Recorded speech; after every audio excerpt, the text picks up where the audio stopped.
Hey, welcome back to Everyday Economics, the podcast that helps you learn about the economic world happening around you every day. I'm your host, Chris Krug, president of the 501c3 nonprofit Franklin News Foundation.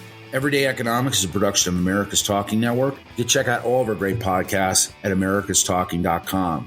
To support Everyday Economics, please make your tax-deductible charitable contribution by clicking the link in the show description. We are recording this episode on May 25th. It's a Thursday. Joining me, as always, my friend and partner, Dr. Orphe Divounguy, PhD economist. Dr. O, you and I are both doing better than the commercial real estate market in a lot of metropolitan cities. I just was in Los Angeles earlier this week, and I will tell you, for a Tuesday, it was not busy. Down there at midday, when people should be out walking around, in and out for lunch and kind of, making their way, into and through the afternoon. Kind of a ghost town. On my way out of town from downtown LA, I tried to get an Uber and I waited 40 minutes, not because the rideshare was busy. There was not a car on the map. I mean, there was just nobody's there. Gasoline's running at like $6 a gallon,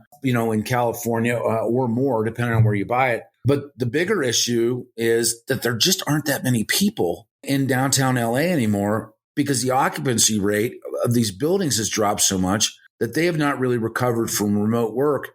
And I don't feel like they're alone as far as it goes with big cities.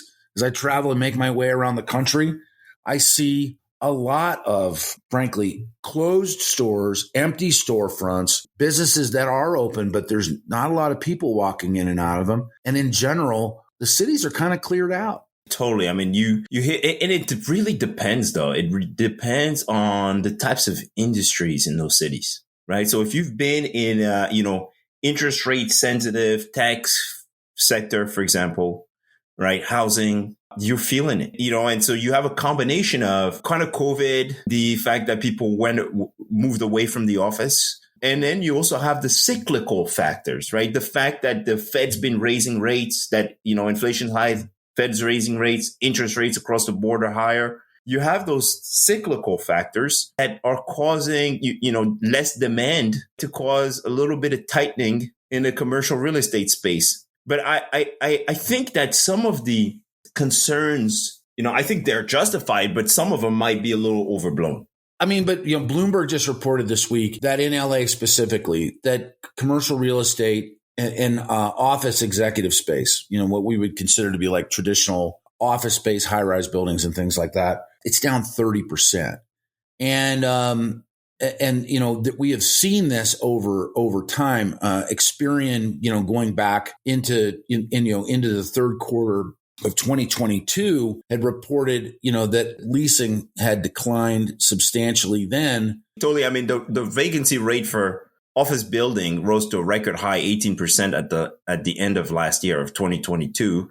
But again, I mean, let's just kind of break it down for our listeners, like why this really matters. Right? Most commercial loans, why does a vacancy rate matter? Most commercial loans are not fixed for 30 years like your house. They balloon in like 5, 7, or 10 years. And regardless what the interest rate is, by the way, interest rates have gone up a lot. Everybody knows this. You'll have to refinance, 5, 7, or 10 years, or sell the property to pay off the lender. Almost 25% of office building loans need to be refinanced in the next year at higher rates, right? And the fact that you have higher vacancy rates in some of these properties puts some of these places at risk of default. First of all, who's going to buy them, right? What kind of rates are you getting on the purchase of commercial real estate now? We talk a lot on this show about people buying homes, and I went through both Zillow and Redfin yesterday, as I had some time to kill in the airport, looking at properties and the interest rate in those markets. And wow, in the Pittsburgh market, I saw 7.157% on a 30-year there. I mean, I think it's the highest that I've seen since we started paying attention to it. On residential, right? You're talking about residential. Yeah. On a commercial property, what do those interest rates look like?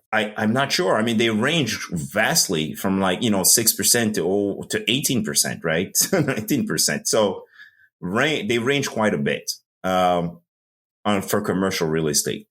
It really depends on the type of product, type of space. let me just add something here. Let's talk about why anybody should care that offices are empty. Office buildings are a problem, but the reason why I started the episode by saying what we hear in the media can be a little bit overblown is that industrial, hotels, even retail space remain absolutely solid, right? Like, and those are also part of that commercial real estate umbrella. These other spaces remain solid because look, the economy, even though the economy is cooling, right? You're seeing like retail spending doing really well. You're seeing the services sector doing really well. In fact, services is still expanding, right? And so that's why I think that this whole story, sometimes you hear about it, it can be a little overblown. Like people are trying to scare people into this massive crash. There could be something coming, but most of the space is still doing very well. And in fact, if you look at like banks getting paid on time, right? There's little or no default on loan to banks right now, or even rent payments to office building owners, right? These businesses are still paying the rent, no problem. So as long as the economy holds up, the space is going to hold up. And you're seeing a lot of businesses and they lay off workers and, they have the cash to pay for rent, right? They cutting costs some places, right? Expenses some places to make sure they can continue to hold on to the space. And then, and it's mostly cyclical. So when the Fed is done raising rates, when the economy,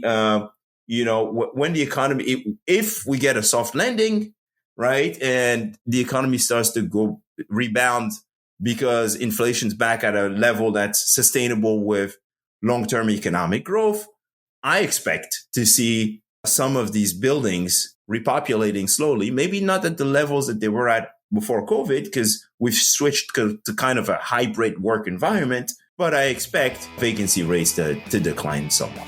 We'll talk about the economics of the changing way we work in a future episode. I'd like to spend more time with that as an isolated subject. Thanks as always, For Dr. Orphe Divounguy, this has been Chris Krug. Subscribe to Everyday Economics at americastalking.com.